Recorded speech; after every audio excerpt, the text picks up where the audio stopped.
wowe nakundaga ariko ukantenguha, ndakumenyesha ko urukundo rwanje nawe ni ahantu rwagiye, ahubwo ntegereje ko impinduka zawe, ko nzibona tugakomeza urukundo rwacu nk'uko twabyiyemeje. Mukunzi wanje nabwiye ko nkunda kubyo nakubwiye, bitari bihimbana ahubwo aribyo navuze. N'ubundi byari ibindi mujewe ntandukanye n'aba bandi, basaga bakubeshya utuntu si ureba ubona ko mubwira ibintu bidafasheho, cyangwa ubwira ibintu n'ubundi byari bindimo. Ni wowe Jeannette wanje, cyose nakubwiraga ko mukunda ntago byabaga ari ibintu bidafasheho.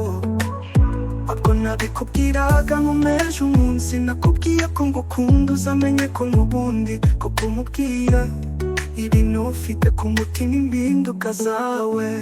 Sigeze kugira ngo nanjye mbone aho mbera nyereka kugukunda, atari ibintu naba naravuze ngo interurutse naragukundaga, ariko wowe ntiwabibona. Baba rero nyereke ko nawe ubwawe rukundo rwari rukurimo, ariko simaze gusobanukirwa ikibi n'ikiza kuko ubwa mbere ugaga kurukundo gutima ihurireho. Jeannette umutima wanje narawuguhaye, ariko ntiwabibona. Iki nicyo gihe ngo usobanukirwe urwo nagukundaga, ko rwari urukundo rutari urukirango, rushaka ibi bintu bidafatika ngo maze siho ngende nk'abandi wabwinjewe naragukundaga.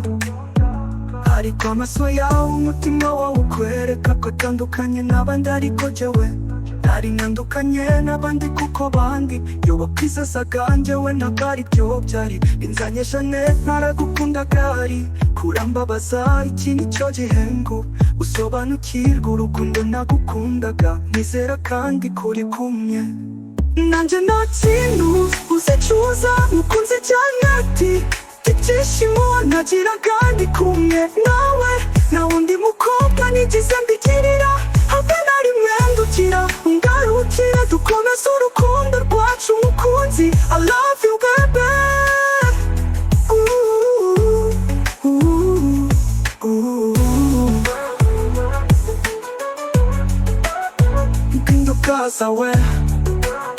Impinduka zawe